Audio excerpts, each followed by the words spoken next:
Good morning students, आपणा सर्वांचे career vision अकॅडमीच्या online प्लॅटफॉर्मवर स्वागत आहे. आज आपण भारताच्या इतिहासातील विशेषतः भारताच्या आधुनिक इतिहासातील एक महत्त्वाचा व्हायसराय अभ्यासणार आहोत आणि तो म्हणजे लॉर्ड कर्झन. लॉर्ड कर्झनचा भारतातील व्हायसराय पदाचा जो कालखंड होता तो 1899 पासून ते 1905 पर्यंत. लॉर्ड कर्झनचं पूर्ण नाव आवर्जून लक्षात असू द्या. कर्झनचं जे नाव होतं जॉर्ज नथालियल कर्झन असे असून त्यांचा जो जन्म झाला होता तो 11 जानेवारी 1859 मध्ये आणि त्यांचं जे निधन झालं ते 20 मार्च 1925 मध्ये. लॉर्ड एल्जिननंतर भारताचा व्हायसराय लॉर्ड कर्झन बनला. नेमणुकीच्या वेळेस त्याला इतर कोणत्याही व्हायसरायपेक्षा भारताविषयीचं सर्वात जास्त ज्ञान होतं आणि तसेच पूर्वेकडच्या बऱ्याच देशांनाही लॉर्ड कर्झनने भेट दिली होती. 1899 ते 1905 पर्यंत भारताचा व्हायसराय असणारा लॉर्ड कर्झन हा भारताचा आतापर्यंतचा सर्वात तरुण व्हायसराय होता. लॉर्ड कर्झन ऑक्सफर्ड विद्यापीठात ज्यावेळेस शिकत होता त्यावेळेस भारतातील फिरोजशाह मेहता त्यांचे वर्गमित्र होते. हा एक्झाम पॉईंट ऑफ व्ह्यूने खूप महत्त्वाचा मुद्दा आहे का ऑक्सफर्ड विद्यापीठात लॉर्ड कर्झनचे वर्गमित्र कोण होते तर फिरोजशाह मेहता होते. पुढचा मुद्दा आपण पाहणार आहोत. 1899 पूर्वी कर्झनने जवळपास भारतात 4 वेळा भेट दिली होती भारताला. त्यावेळेस लॉर्ड कर्झनचे जे वय होतं ते म्हणजे 40 वर्ष. भारतात व्हायसराय होण्या अगोदर लॉर्ड कर्झन हे इंग्लंडचे परराष्ट्र मंत्री होते. त्यानंतर आणखी काही मुद्दे त्यांच्याविषयी जाणून घेणं महत्त्वाचे ठरते का 20व्या शतकातील पहिला व्हायसराय म्हणून लॉर्ड कर्झनकडे बघितल्या जाते. कर्झन हा ब्रिटिश साम्राज्यवादाचा खंदा पुरस्कर्ता होता. त्याला आपल्या ब्रिटिश होण्याचा सार्थ अभिमान होता. लॉर्ड कर्झनचे जे धोरण आहे त्याविषयी सर्वात महत्त्वाचं जे गाजलेलं धोरण म्हणजे भारताच्या वायव्य सीमेच्या संदर्भातलं धोरण. लॉर्ड कर्झन व्हायसराय बनल्यानंतर लगेच त्यानं भारताच्या वायव्य सीमेची जी समस्या होती ती हाताळण्यास घेतली होती. भारतात येण्यापूर्वी कर्झन ब्रिटिश पार्लमेंटचा सदस्य असताना एल्जिन ज्यावेळेस भारताचा व्हायसराय होता त्या एल्जिनच्या आक्रमक धोरणाला पाठिंबा लॉर्ड कर्झननं दिलेला आपल्याला पाहायला मिळतो. मात्र त्याने नंतर ज्यावेळेस भारताचा व्हायसराय बनल्यानंतर आपल्या आक्रमक धोरणाचा लॉर्ड कर्झनने त्याग केलेला आपल्याला पाहायला मिळतो. कारण वायव्येकडील टोळ्यांचं बंड दडपण्यासाठी लष्कर पाठवणे खर्चिक असून त्याचा जो प्रभाव होता तोही तात्काळ असे. कर्झनने आक्रमक धोरणाचा त्याग करून त्याऐवजी वायव्येकडील ब्रिटिशांच्या ताब्यातील जे काही प्रदेश असतात त्या प्रदेशांचं दृढीकरण किंवा तिथे सुरक्षा प्रस्थापित करण्याचं त्यांना धोरण अनुसरलेलं आपल्याला पाहायला मिळते. त्यासाठी त्याने सीमेजोडचे रस्ते बांधणे किंवा रेल्वे रस्ते बांधकाम जे होतं ते पूर्ण केलं. सोबतच खैबर खिंड, खुर्रम खोरे किंवा वजिरिस्तान येथील ब्रिटिश लष्कर मागे घेऊन टोळ्यांच्या मनातील जो काही प्रक्षोभ होता तो कमी करण्याचा प्रयत्न लॉर्ड कर्झनने केलेला पाहायला मिळतो. टोळ्यामधील लोकांना ब्रिटिश लष्करात घेण्यास सुरुवात केली जेणेकरून युद्धाच्या वेळेस त्यांचा वापर त्याच टोळ्यांच्या विरुद्ध करता येईल. सीमा प्रदेशातील लोकांच्या हाती शस्त्र पडू नये म्हणून त्यांच्या आयातीवर बंदी घातलेली आपल्याला पाहायला मिळते लॉर्ड कर्झनने अस्त्रशस्त्रावर. सीमेजोडील ह्या टोळ्या जो होत्या वायव्य सीमेजोडच्या ज्या टोळ्या होत्या जवळजवळ स्वतंत्र होत्या. त्यावेळेस कर्झनने त्यांना आश्वासन दिलं की त्यांनी सीमेजवळ शांतता राखण्यास मदत केली तर त्यांच्या स्वातंत्र्यात ब्रिटिश कधीच हस्तक्षेप करणार नाही. तर कर्झनने त्यावेळेस पंजाब सरकारचा विरोध डावलून 1901 मध्ये वायव्य प्रांताची निर्मिती केलेली आपल्याला पाहायला मिळते. यावरही तुम्हाला प्रश्न विचारण्यात येऊ शकतो का वायव्य प्रांताची निर्मिती कोणत्या व्हायसरायने केली होती तर लॉर्ड कर्झनने पंजाब सरकारचा विरोध डावलून 1901 मध्ये वायव्य प्रांताची निर्मिती केली. त्यावेळेस या प्रांतासाठी एका चीफ कमिशनरची देखील नियुक्ती केलेली आपल्याला पाहायला मिळते. तसेच आग्रा आणि अवध प्रांताचं नाव बदलून वायव्य प्रांत असं केलेलं होतं या लॉर्ड कर्झनने आणि पुढं चलून त्याला संयुक्त प्रांत असं नाव मिळालेलं आपल्याला पाहायला मिळते. लॉर्ड कर्झनच्या संदर्भात काही महत्त्वाच्या घडामोडी आपण जाणून घेणार आहोत. 1899 मध्ये कर्झनने भारतीय चलन कायदा संमत केला. भारतासाठी चांदीऐवजी सुवर्ण परिमाणाचा स्वीकार केलेला आपल्याला पाहायला मिळतो. मग यावर तुम्हाला प्रश्न विचारण्यात येऊ शकतो काय भारतीय चलन कायदा कोणी केला होता तर लॉर्ड कर्झनने 1899 मध्ये. त्यावेळेस भारतासाठी चांदीऐवजी त्यांनी सुवर्ण परिमाणाचा वापर केलेला आपल्याला पाहायला मिळतो किंवा स्वीकार केलेला पाहायला मिळतो. 1900 मध्ये लॉर्ड कर्झनने लॉर्ड अँथनी मॅकडोनाल्ड यांच्या अध्यक्षतेखाली एक दुष्काळ आयोग स्थापन केला होता. अँथनी मॅकडोनाल्ड यांच्या अध्यक्षतेखाली कोणाच्या कालखंडामध्ये दुष्काळ आयोग स्थापन करण्यात आला होता, तर लॉर्ड कर्झनच्या 1900मध्ये. सोबतच सन 1900मध्ये लॉर्ड कर्झनने कलकत्ता कॉर्पोरेशन ॲक्ट करून स्थानिक स्वराज्य संस्थेवर नियंत्रण ठेवण्याचा प्रयत्न केलेला आपल्याला पाहायला मिळतो. हा कायदा करून कर्झनने कलकत्ता कॉर्पोरेशनमधील निर्वाचित सदस्यांची संख्या कमी केली आणि यामध्ये ब्रिटिश बहुमत वाढवलेलं आपल्याला पाहायला मिळते. त्यामुळं अनेक भारतीयांनी त्याचा निषेध करून राजीनामे त्यावेळेस दिले होते. यावेळेस कर्झनने माझा व्हायसरॉय पदाचा कालावधी संपल्यानंतर मला कलकत्त्याचा मेयर व्हायला आवडेल असं मत व्यक्त केलं होतं. ही बाब आवर्जून लक्षात असू द्या. कलकत्ता कॉर्पोरेशन ॲक्ट कोणी केला होता, तर लॉर्ड कर्झनने. आणि त्याच वेळेस लॉर्ड कर्झन हे स्टेटमेंट दिलं होतं की माझा व्हायसरॉय पदाचा पदावधी संपल्यानंतर मला कलकत्त्याचं मेयर व्हायला आवडेल असं वक्तव्य लॉर्ड कर्झनने केलेलं आपल्याला पाहायला मिळतं. तसेच 1900मध्ये पंजाबमध्ये जमीन हस्तांतराचा कायदा देखील लॉर्ड कर्झनने केला होता. सोबतच 1901मध्ये लॉर्ड कर्झनने आपल्याला पाहायला मिळतो की शिमला या ठिकाणी त्यांनी शिक्षण परिषद भरवली होती 1901मध्ये. सोबतच 1901मध्ये त्यांनी रॉयल नेव्हीची स्थापना केली. जर तुम्हाला विचारण्यात आलं की रॉयल नेव्हीची स्थापना कोणी केली होती, तर रॉयल नेव्हीची स्थापना 1901मध्ये लॉर्ड कर्झनने केलेली होती. सोबतच 1901मध्ये ब्रिटिश वैभवाचे प्रदर्शन करण्यासाठी लॉर्ड कर्झनने दिल्ली या ठिकाणी दरबार भरवलेला होता. ही एक बाब लक्षात असू द्या. आणि सोबतच 1901मध्ये राणी व्हिक्टोरियाच्या स्मृतीप्रित्यर्थ कलकत्ता येथे व्हिक्टोरिया मेमोरियल हॉलची स्थापना लॉर्ड कर्झनने केलेली आपल्याला पाहायला मिळते. मग व्हिक्टोरिया मेमोरियल हॉल कोणी स्थापन केला होता 1901मध्ये, तर लॉर्ड कर्झनने तो स्थापन केलेला आपल्याला पाहायला मिळतो. सोबतच त्यांनी 1901मध्ये सांगितल्याप्रमाणे ब्रिटिश वैभवाचं प्रदर्शन करण्यासाठी दिल्लीत दरबार भरवलेला होता. या अगोदर लॉर्ड लिटनने देखील 1878मध्ये राणीच्यासाठी एक दरबार भरवलेला आपल्याला पाहायला मिळतो. त्याच पद्धतीने 1901मध्ये ब्रिटिश वैभवाचं प्रदर्शन करण्यासाठी दिल्ली या ठिकाणी लॉर्ड कर्झनने दरबार भरवलेला होता. सोबतच 1901मध्ये शेतकी खात्याची स्थापना लॉर्ड कर्झनने केलेली आपल्याला पाहायला मिळते. मग कोणी शेतकी खात्याची स्थापना केली होती, ते 1901मध्ये लॉर्ड कर्झनने शेतकी खात्याची स्थापना आपल्याला पाहायला मिळते. त्या माध्यमातून नंतर 1901मध्येच कर्झनने पाटबंधाऱ्याची परिस्थितीची पाहणी करण्यासाठी तर व्हॅवेविन स्कॉट आयोग नेमला होता. मग ह्या स्कॉट आयोग कर्झनने कशासाठी नेमला होता? व्हॅल्व्हियन हा जो स्कॉट आयोग आहे, हा कर्झनने पाटबंधाऱ्याची परिस्थितीची पाहणी करण्यासाठी लॉर्ड कर्झनने व्हॅल्व्हियन स्कॉट आयोग नेमलेला आपल्याला पाहायला मिळतो. सोबतच 27 जानेवारी 1902मध्ये कर्झनने विद्यापीठ कामकाज ठरवण्यासाठी सर थॉमस रॅले आयोग नेमला होता. यावर अनेक वेळा प्रश्न विचारण्यात आले की थॉमस रॅले आयोग कोणी नेमला होता, तर लॉर्ड कर्झनने नेमला होता उच्च शिक्षणासाठी. आणि थॉमस रॅले हा आयोग उच्च शिक्षणासंदर्भात होता. त्यामध्ये सुरुवातीला सय्यद हुसेन बिलग्रामी निजामाच्या शिक्षण विभागाचे संचालक हे एकमेव भारतीय सदस्य होते. हिंदूंनी आपला प्रतिनिधी नसल्याची ज्यावेळेस तक्रार केली, त्या तक्रार केल्यानंतर या आयोगामध्ये गुरुदास बॅनर्जी यांना घेण्यात आलं होतं. आणि या आयोगाच्या अहवालाच्या आधारावर पुढे भारतीय विद्यापीठ कायदा 1904 लॉर्ड कर्झनने केला. ही बाब आवर्जून लक्षात असू द्या.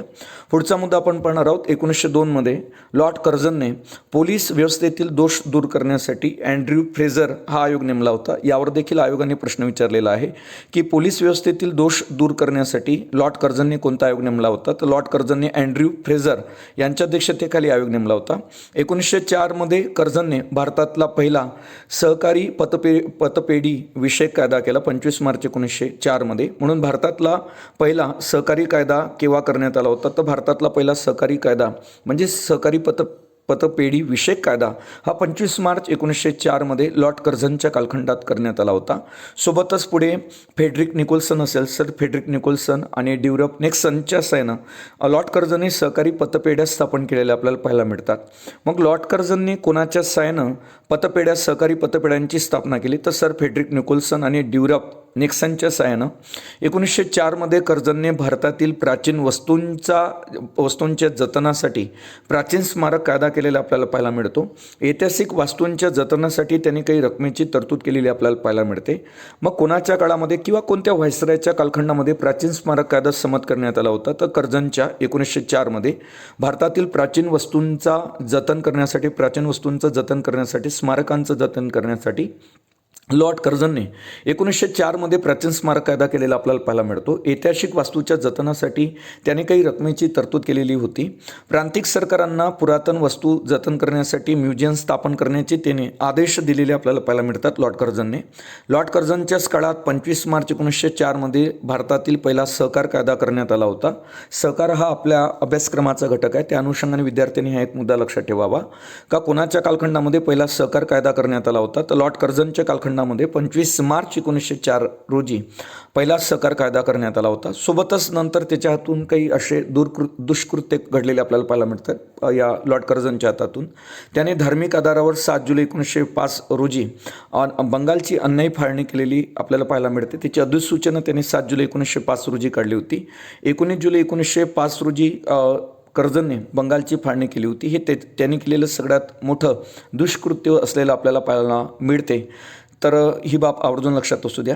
17 ऑगस्ट 1905 रोजी फाळणीला विरोध करण्यासाठी स्वदेशी चळवळीची सुरुवात झालेली आपल्याला पाहायला मिळते. त्यावेळेस रक्षाबंधनाचा एक कार्यक्रम रवींद्रनाथ टागोरांनी बंगालमध्ये सुरू केलेला होता. या स्वदेशी आंदोलनाच्या वेळेस स्वदेशी चळवळ ही 17 ऑगस्ट 1905 रोजी सुरू झाली होती बंगालच्या फाळणीला विरोध म्हणून.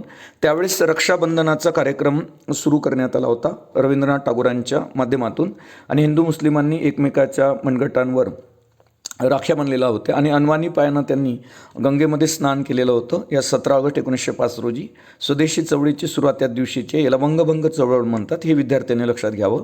16 ऑक्टोबर 1905 रोजी बंगालच्या फाळणीची अधिकृत घोषणा करण्यात आली होती.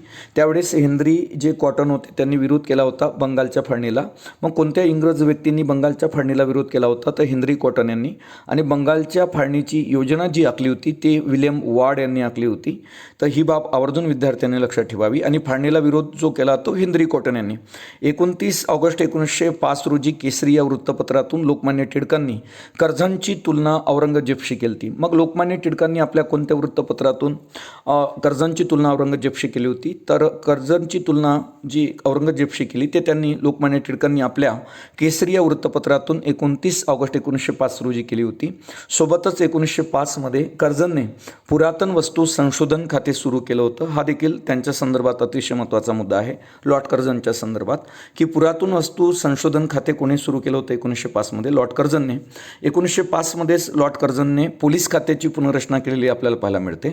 सोबतच लष्करी प्रशिक्षणासाठी क्वेटा या ठिकाणी त्यानं प्रशिक्षण गृह उभारलेलं होतं राजस्थानमध्ये लष्करी प्रशिक्षणासाठी. कर्झनने भारतात आल्यानंतर 12 खात्यांची निर्मिती करून त्यासाठी विविध समित्यांची निर्मिती केली. त्यामुळं त्याचं प्रशासन म्हणजे समित्यांचं प्रशासन म्हणून ओळखलं जाते. कोणत्या व्हाईसरॉयचं प्रशासन हे समित्यांचं प्रशासन म्हणून ओळखले जाते तर लॉर्ड कर्झनचं प्रशासन हे समित्यांचं प्रशासन ओळखले जाते. कारण कर्झनने भारतात आल्यानंतर जवळपास 12 खात्यांची निर्मिती करून त्यासाठी विविध समित्यांची निर्मिती केली. त्यामुळं त्यांचं प्रशासन म्हणजे लॉर्ड कर्झनचं प्रशासन हे समित्यांचं प्रशासन म्हणून ओळखले जाते. आणि भारतीयांच्या मनात तो बंगालच्या फाळणीमुळे कायमचा कर्दनकाळ म्हणून ठसल्या गेला. ही बाब आवर्जून लक्षात ठेवा. त्याच्या हातून घडलेली ही खूप मोठी चूक होती लॉर्ड कर्झनच्या हातातून, ती म्हणजे बंगालची फाळणी. त्याने नाहीतर खूप जास्त सुधारणा भारतामध्ये केलेल्या आपल्याला पाहायला मिळते आणि एकच चुकीनं मुळे तो भारतीयांच्या मनातून उतरलेला आपल्याला पाहायला मिळतो. त्याने पुरातत्व विभागाची स्थापना केलेली दिसते. इवन त्यांनी ताजमहालचं सौंदर्य खुलवण्यासाठी इराणवरून दिवे आणले होते. मग कोणत्या व्हाईसरॉयने ताजमहालचे सौंदर्य खुलवण्यासाठी इराणहून दिवे आणले होते तर लॉर्ड कर्झन यांनी. कर्झनने बँगलोर इथं सर जमशेदजी टाटा विज्ञान या संस्थेची स्थापना केलेली आपल्याला पाहायला मिळते. हा एक महत्त्वाचा मुद्दा आहे का लॉर्ड कर्झनने कोणत्या ठिकाणी तर बंगलोर या ठिकाणी सर जमशेदजी टाटा विज्ञान संस्थेची स्थापना केली आणि त्याने आपल्या कारकिर्दीमध्ये झेलम कालव्याची निर्मिती केलेली पाहायला मिळते. जर तुम्हाला प्रश्न विचारण्यात आला कोणत्या व्हाईसरॉयने आपल्या कारकिर्दीमध्ये झेलम कालव्याची निर्मिती केली तर ते म्हणजे लॉर्ड कर्झन. लॉर्ड कर्झनने सर लॉर्ड किशनेरच्या अध्यक्षतेखाली सेनेची चौकशी आयोग नेमला होता आणि किशनेरसोबतच त्याचा नंतर वाद झालेला आपल्याला पाहायला मिळतो. मग लॉर्ड कर्झनने सेनेमधली चौकशी करण्यासाठी कोणाची कोणाच्या अध्यक्षतेखाली आयोग नेमला होता, तर सर लॉर्ड किचनेर याच्या अध्यक्षतेखाली आयोग नेमला होता. आणि इतर कोणत्याही लॉर्ड गव्हर्नरपेक्षा जास्त रेल्वे मार्ग सुरू करणारा व्हाईसराय कोणता, ते इतर कोणत्याही लॉर्ड गव्हर्नरपेक्षा जास्त रेल्वे मार्ग सुरू करणारा व्हाईसराय म्हणजे लॉर्ड कर्झन. आणि त्याच्या काळात जवळपास 6,000 मैल लांब इतके लोहमार्ग सुरू करण्यात आले होते. सोबतच लॉर्ड कर्झनने केंद्रीय शेती विभाग देखील स्थापन केलेला आपल्याला पाहायला मिळतो. लॉर्ड कर्झनने केंद्रीय शेती विभाग स्थापन केला होता.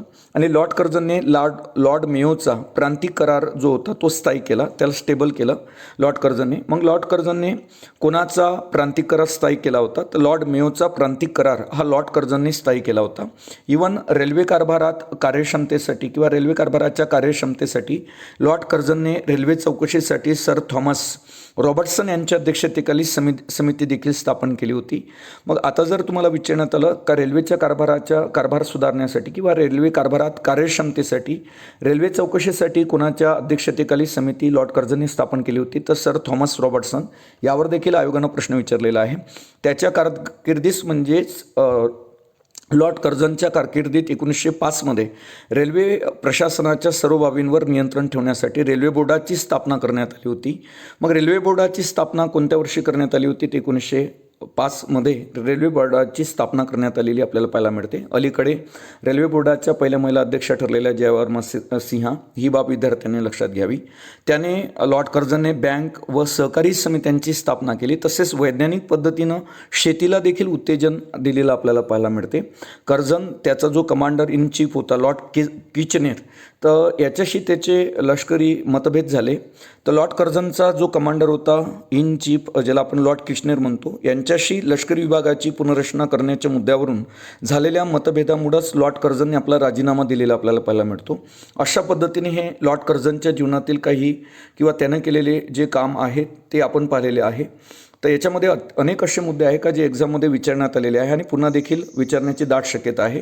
त्यामुळं कर्झनने केलेल्या कार्यांचा आपण घेतलेला हा थोडक्यात आढावा आहे, जो तुम्हाला आगामी सर्व प्रकारच्या स्पर्धा परीक्षांसाठी निश्चितच उपयुक्त ठरेल.